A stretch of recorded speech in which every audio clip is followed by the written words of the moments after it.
YouTube, what's going on, man? It's Father Dark. And for all of my Marvel Rivals subscribers, don't worry, I will be getting back to that content. I'll actually be releasing some stuff about that later on, probably a short or two, and then tomorrow another video, unless I decide to just go ahead and upload it later. But I don't really like to upload more than one video per day just for the algorithm, give it a chance to kind of do its thing.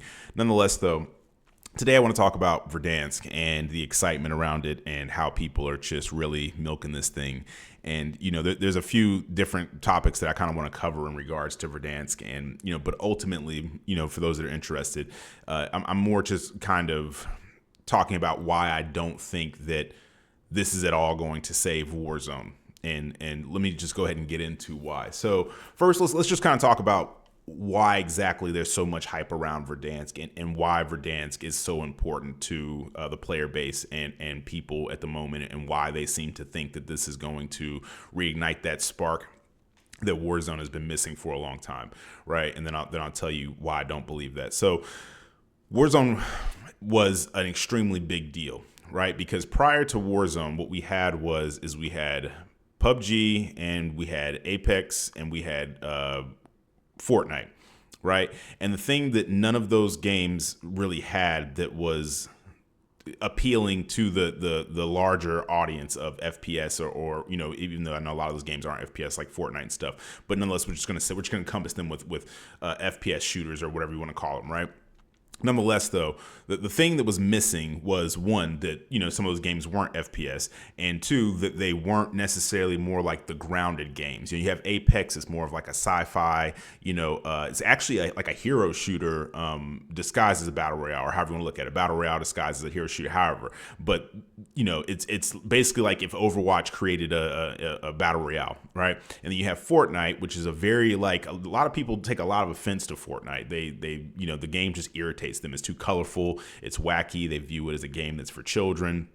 And however you feel about that, that's how you feel about it. But I'm just explaining why a lot of people were turned off by Fortnite and didn't necessarily want to play it in comparison to playing a military style game like Warzone, right? So when we look at that, at the time there was this big open spot where Call of Duty wisened up and they said, hey, battle royale is all the hype right now.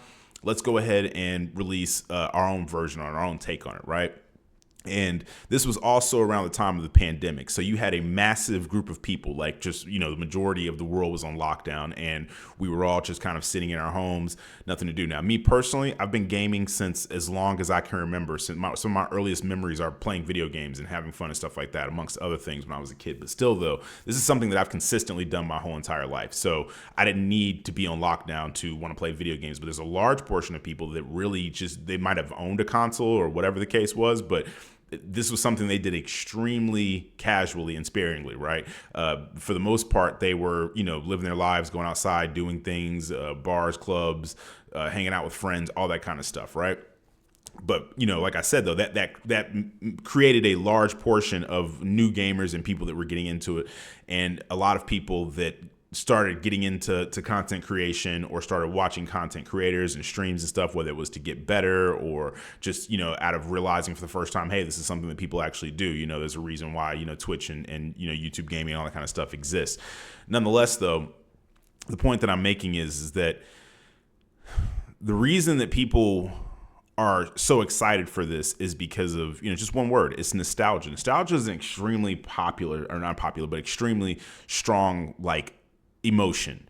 I had read an article one time where they were talking about how they use nostalgia to help people that have like Alzheimer's, however you pronounce it. And, I feel like that by itself should just tell you how strong the emotion is, and the fact that, people that are forgetting who they are, who people around them are, and all that kind of stuff, important aspects of their life, they're able to use nostalgia to help, bring back some of these memories and stuff like that. So you think about, if it's that powerful for people that are dealing with those kind of issues, how powerful is it for like the average, just everyday person? And, like I said, as a father, I'm constantly having to, when it comes, like, let me just say this, when it comes to like kids, if you're not a parent, and if you are a parent, either way, it works for you. But when you're a parent, your children want to do things, right? Like, and as their parent, you want to tell them that they can do whatever it is they want to do, but that's only half of the job. And I'll give you an example. My son, he's extremely into trucks and engines and cars and all types of stuff. And he tells me, oh, I want to build, things like the fastest train on the planet. And I want to make cars that can do this and that can do that. And of course, as his parent, I'm going to support him and tell him, yeah, son, you can do whatever it is that you want to do. But that's just one part of it, right? To really be, in my opinion, like a true parent, I have to actually prepare him for whatever it is that he wants to do in a realistic way. So I can't just say, yeah, son, just learn nothing about cars and motors and stuff like that, and have any type of mechanical background, and you're somehow going to be able to do these things. No, I have to start preparing him and putting him in special programs and different things that will prepare him for what it is that he wants to do in the future, right? And then I have to explain to him realistically what his competition will look like and what type of different qualifications and just all the different things that he would need to be able to do what it is that he wants. I have to set him up for success, right? Not prepare him for failure. And it's kind of the same thing with I feel like this is why I'm dark, but I'm father dark, because in the sense that, one, I'm a father, but two, also I feel like to the gaming community I have to be a father a lot of times. I have to explain things. I have to have the uncomfortable conversations. I have to break things down and be able to show things from the left side and the right side, and kind of teach people to meet in the middle somewhere. I'm pragmatic, but I'm also an objectivist, right? Like, I'm not going to sit here and just try to get you guys all hyped just for the clicks and views. And when you come to this channel, I want you to come to this channel knowing that when you do, you're going to get a realistic viewpoint on whether it be the world around you, gaming, whatever it is that I'm talking about at the time. I'm not going to just feed you a bunch of slop and then just act like it's not slop. Like, it is what it is. If it's raining outside, I'm going to tell you it's raining. If it's not, I'm not going to tell you it is, just because that's what you want to hear, or that's where the views are at, or whatever the case is, right? So the overall point that I'm making is that Verdansk is simply just nostalgia. It's not going to actually change anything. I spent a year and some change creating content very consistently for Warzone.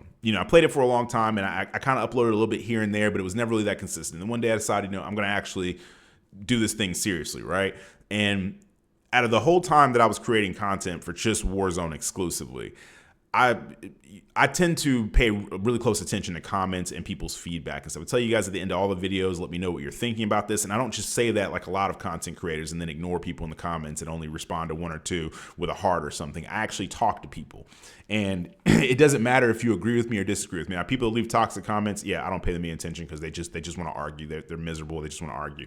But if you actually leave some type of constructive comment, or you're able to share your viewpoints without having to be offensive or toxic or whatever, I try to respond to everyone, right? So it gives me a pretty good idea of what the issues are with particular things and stuff like that, or at least what people feel like. And the thing is that perception is reality. So if a bunch of people perceive something, that's their reality.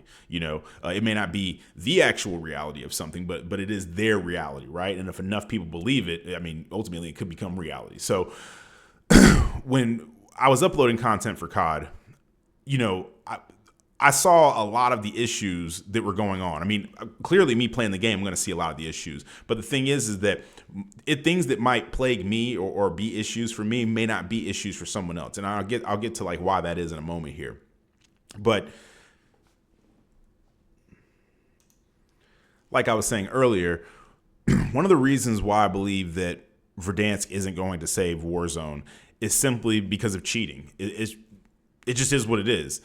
Since the game released, you might have had like maybe a month or two where cheating was not that big of a deal. And then after that, it just became a full-blown problem. And it has not gotten any better over time, and they just keep putting Band-Aids over very serious injuries and trying to come to you like, hey, are you happy with this now? Imagine you're, doing extreme mountain biking or something. You unfortunately fall over, break your leg is now broken, right? What do you want to happen if that's the case? Unfortunately, God forbid, I don't wish that on anybody, but let's just say that unfortunately, worst case scenario, that was to happen, right? You go to the hospital. What are you expecting the hospital to do? You're expecting them to fix your leg, right? To make it not broken anymore. That's what I would want. I would assume that's what anybody else would want. Now imagine the doctor comes in, looks at your leg, and they go, nurse, bring me a Band-Aid. They bring you a Band-Aid, a Hello Kitty Band-Aid. They slap it on your leg, and they go, all right, buddy, you have fun. Now pay us $5,000. This is the analogy of Call of Duty in its current state. They can't even attempt to really care about what's going on. They don't acknowledge it. They don't talk about it. Every once in a while, you get a tweet with them saying, we deleted or banned 50,000 accounts. Okay. It's a free-to-play game. They're just going to make 51,000 more accounts. No one cares. It's not helping anything. All right. They go, oh, we got this new anti-cheat, Ricochet. It can do all of this stuff. It can detect players and blah, blah, blah. But yet you have hackers in the top 100 leaderboard that have been up there for months that are clearly hacking. Like they clearly have just an unreasonable, unfathomable amount of eliminations in their stats. And they stay up there forever. You have people that sit on TikTok all day long that just, they actively sell cheats. That's what they do. And they show the cheats. They show how they can see people through walls, the names, all this stuff, the boxes that go around them and stuff to single them out, whatever. And these people just exist. And you can see in real time how like these people don't get banned. They'll play on the same account for days and days at a time, weeks, months, maybe. I mean, what exactly, it's like what I've been seeing the last, before I even got on today, I went and got my morning coffee, I'm sitting on the deck and I'm scrolling through Twitter and like half the pages were talking about, they released like some pictures of Verdansk and everybody's saying, oh man, they added new lighting in. What does that mean? I mean, I get what it means, obviously, but like, what does that mean to an actual person that wants to sit down and play the game without getting hacked on 24/7? It means nothing. It means absolutely nothing.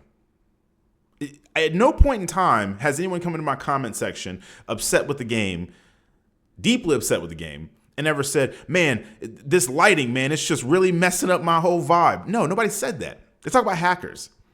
That's what they talk about. They talk about the lack of just caring, the fact that they take out all of these quality of life improvements that they add into the game, just so that later on when they don't feel like doing anything, they have, they add it back in and then want you to be thankful and appreciative of it. People are talking about the fact that Treyarch just doesn't seem to care about their game. They apparently spent, 4 years working on Black Ops 6. And since they released it, have put zero effort into the game, like just zero. And I know some people are like, oh, well, nobody likes to talk about all the things that they fixed.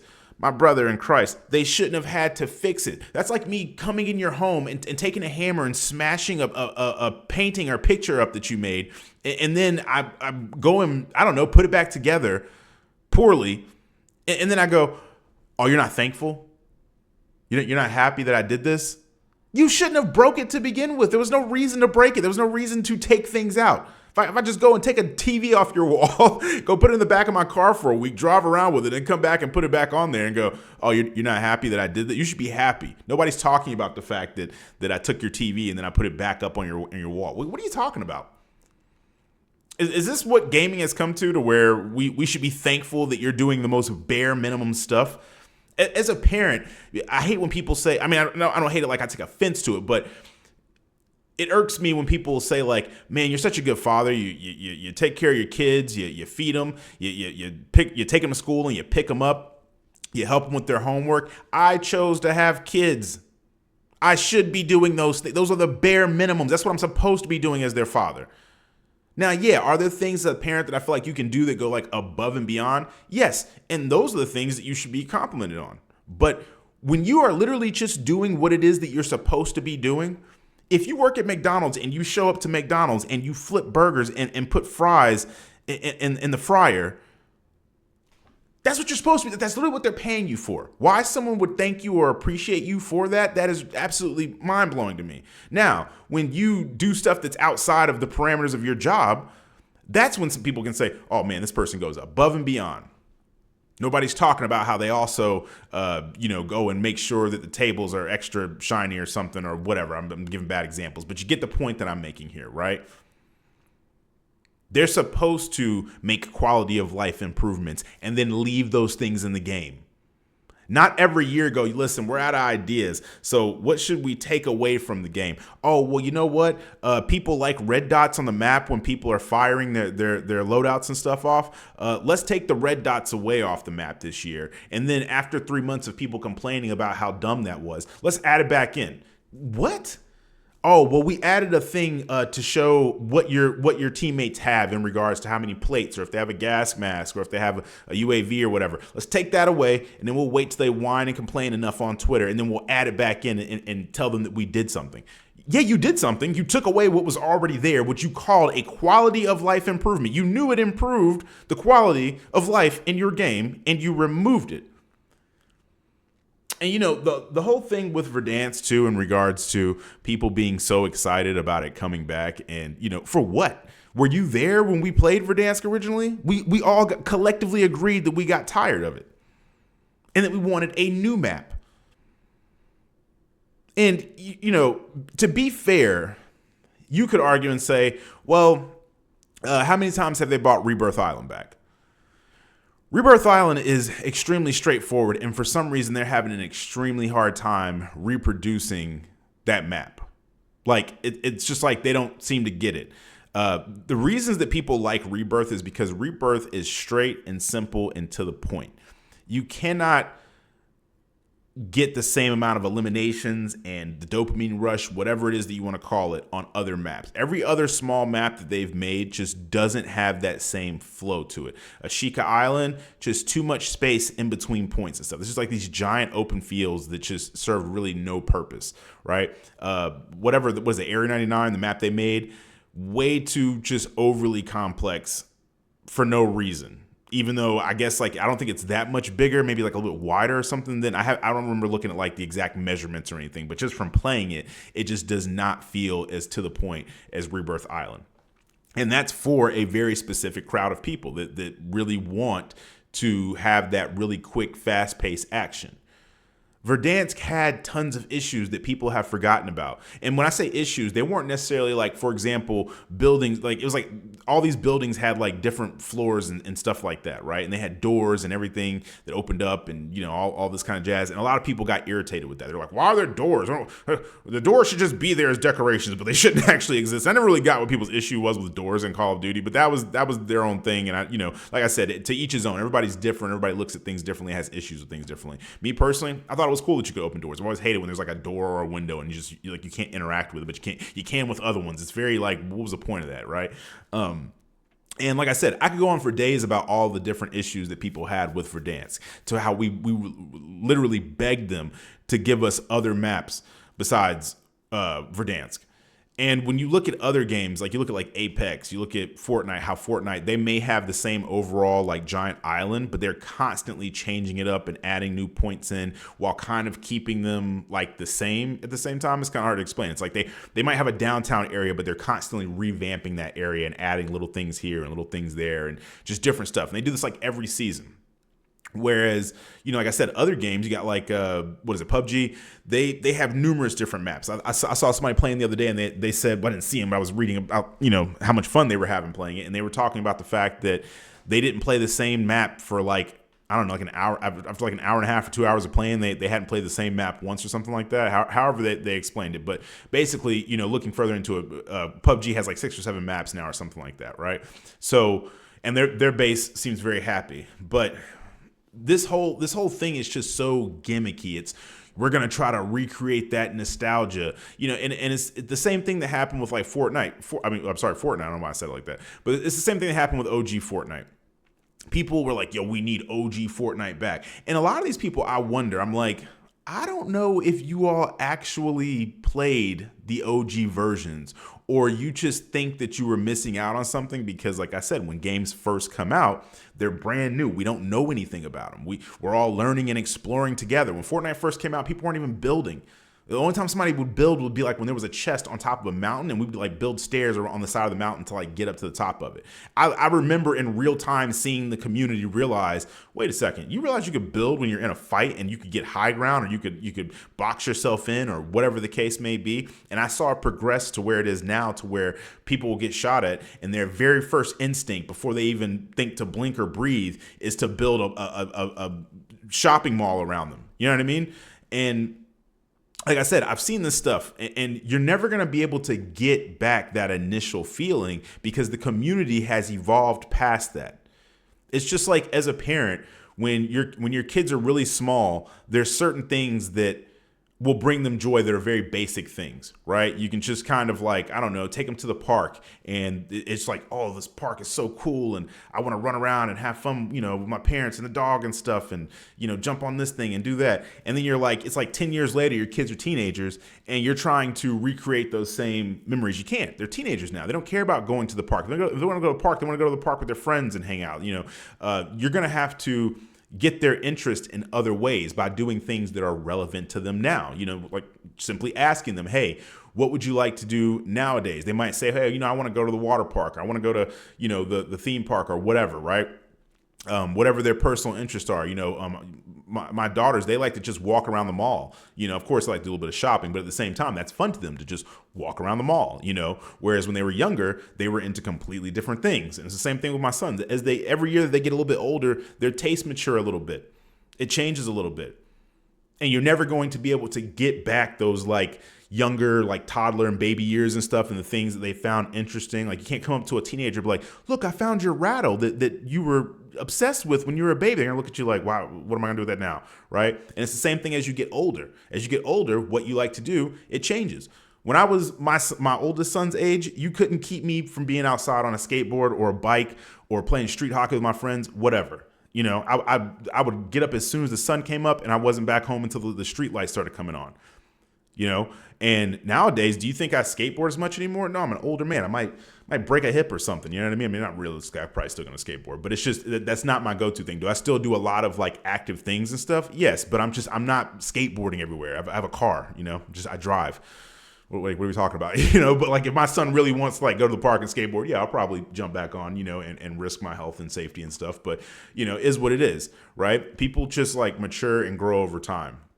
And like I said, trying to get back to those days where it was, Verdansk was the thing and Warzone was new and everybody was doing it. The days before we had so many hackers and skill-based matchmaking, the days before loadout videos were really a thing where everybody was saying, yo, if you use this exact loadout with these exact attachments, you're going to fry, bro. No, it was fun. It was new. Like I was using one of the SMGs. I had all the long range attachments on it. I was using it like an AR. And then I had made like one of my M4s, like an SMG version with like the 9mm, mag and stuff like that. We knew nothing. This was like the first week that the game came out. We knew nothing. We knew nothing that we were doing. Now there's like this mindset that we all have where it's like, oh, I got to do this for this, and I gotta sit here and look at the stats and see exactly which one is the best and what has the best damage range and drop off and all that kind of stuff, et cetera, et cetera. You're never getting those original days back. It will not happen. You will have to make a whole new game with whole new mechanics and maps and everything. It's just completely different. And, like, I feel bad for like some of these content creators where you can just tell that they really want, like Swag, for example. Swag's a really cool guy. He's chill. I enjoy a lot of his content. I think he's a super cool guy. But at the same time, though, I've seen these tweets. Like I said it in a previous video last month where I was talking about Verdansk, and I saw a tweet from him where he said that, he had invested so much time and money into the return of Verdansk, and he just seems like he really wants this to work and really wants the community to get back to where they were. But the truth of the matter is that once these people come back to the game that have not been playing for the last 5 years, they are going to be completely overwhelmed, like completely overwhelmed. One, there are just a ridiculous amount of things that they would have to level up, a ridiculous amount of things. There are so many operators that people miss. And even if you feel like, well, who cares? They'll just do the milsim operators, right? There's just so much about the game that has changed. You think about the fact that there's now omni movement and stuff. A lot of these people are like, oh, I'm just going to get in there and slide cancel. It's like, bro, people can slide backwards now while still aiming at you. It's just, people are going to be diving and doing 360 spins in the air and stuff. It's just, the game is not even remotely close to what it was. And these same people that left because it was just too hard for them, or they just didn't like the direction that it was going in, the goofy skins, or whatever, all that stuff is still there. I can load in right now and run around as a Ninja Turtle or Nicki Minaj or anything else that I want to be. And these skins, they're not skins that I personally care. Well, actually, the Ninja Turtles I do actually care about. And same thing with the Gundams. But for the most part, though, most of the skins I have, I don't have them because I personally care. I don't care about running around as Nicki Minaj.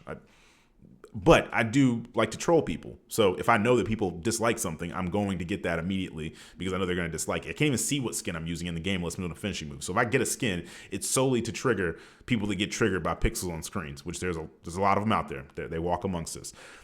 So, that's just my 2 cents on it. And like I said, anybody who wants to enjoy the game and feels like, oh, why are you trying to sit here? This is not for me to try to stop anyone from having fun. I simply am here and exist to, one, this is my platform. I can make a video about whatever I want to. But really, in all honesty, and secondly, like I said, I'm an objectivist. I'm a pragmatic individual. For me, things are just what they are, and I try to be as realistic and practical about things. And when I think about it, it's like, what have they actually fixed in regards to core problems for the game? If you just imagine it like this, right? You broke up with your ex because, and whether it's a guy or a girl, whatever you're into, I don't care. So that's your prerogative. What I'm saying is imagine you break up with your ex and you have all these memories of them, being, emotionally, verbally, toxic to you, whatever the case was, whatever they did that made you get to a point where you don't want to be with them anymore, right? And this is someone that you actually genuinely wanted to be with. And I'm using this analogy in regards to, Call of Duty and Warzone and stuff, right? You genuinely wanted to be with this person, but they pushed you to a point where you cannot deal with them anymore. And then they go out and they get a haircut and put on some makeup. And a new dress or a new suit, whatever fits, whatever it is that you're into, right? But they dress themselves up to make themselves visually appealing, and it makes you think like, oh man, they're really bad, man. Maybe I shouldn't, leave. Maybe I should give them another chance. Well, at the end of the day, the issues that were there, the underlying problems, the things that you didn't like, whatever it is they were doing, they may mute those things for a few days or just really try to distract you with the new haircut, the new outfit, the makeup, whatever it is that they got going on. And that might work for all of 5 minutes, but then eventually, and usually probably very soon, you're going to see the same issues that whatever it was prior that made you leave the first time around. That's just how things work. And that's kind of like how I've lived my life. Of course, I'm a human being. There's been many times where I broke up with a woman, and I'm only saying a woman simply because I'm a man, and that's what I'm into. So, but you can apply this to whatever situation or whatever it is that you're into, right? Whenever I've broken up with a woman, and it was a situation where I felt like it wasn't something that I was doing, was what that individual did. There's been plenty of times in the past where after the fact, they'd want to get back together and they would get all dolled up and, try to give me the old sweet eyes and all that kind of stuff. And it might have worked for 5 minutes. But then, like I said, eventually it could be something like maybe you don't like the way they sneeze, or maybe you don't like the way they talk to you, or whatever. They're going to do those things again. It's going to happen damn near immediately, and you're going to remember. You're going to be like, oh, that's what I didn't like. Okay, that's what irritated me. All right, let me move back on again because this ain't it, right? And I feel like it's gonna be the same thing with the majority of players. You can even see from this video. Like in this video, I'm not playing Warzone. I cannot bring myself to play the game because it just feels so void of any type of life or love or care or anything. It just feels like some slop that people are just being forced to put out, like people they care about are being held hostage and they're like, yo, just make this game. And they go, whatever, I wouldn't even say that because I feel like if somebody you cared about was being held hostage, you'd probably put out better stuff than that, right? It feels like they just really don't care at all. And like I said, I can't bring myself to even play it just to fit the aesthetic of the video that I'm talking about, meaning that if I'm talking about a certain game, I tend to try to play that game. I'm talking about a certain character in a game, I try to play as that character, even though I'm not necessarily talking about the gameplay. It's just there for the aesthetic visual kind of backdrop. But I just can't bring myself to do it. I tried to do it when they had the Ninja Turtle crossover event, and because I wanted to level up the event to get Master Splinter. And I played for like an hour and a half that I forced myself to, and it literally made me like mentally tired from just doing something that I just did not want to do. And this is someone that loves Call of Duty, been playing it for 2 decades now, built my whole channel, plus another channel on TikTok around it.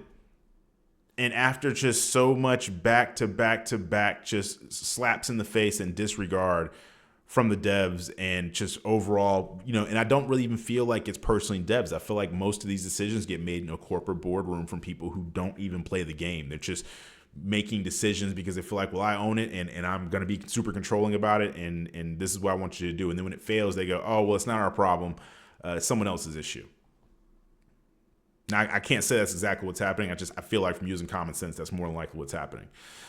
But like I said, we're hitting the 30-minute mark. And like I said, this was just a rant. I just want to talk about it. And, just let me know in the comments whether you disagree or you agree. I don't really care. Just make sure you do it respectfully. I do delete comments that are just toxic for absolutely no reason. So you will have typed that and it will not bother me in the slightest. I don't put that in my community. I don't put that in my feed. But, if you feel like having an actual, adult conversation about it or just a mature conversation, I'd say, feel free to let me know in the comments how you feel. Do you think Verdansk is going to save Call of Duty? Do you think that, I don't know, I've talked about hackers. Do you think that hackers are not really an issue as much anymore? Because like I said, I haven't played in the last 2 to 3 months though, but I haven't seen anything where they're like, people are like, I feel like that would be all people were talking about if it was something they got rid of, right?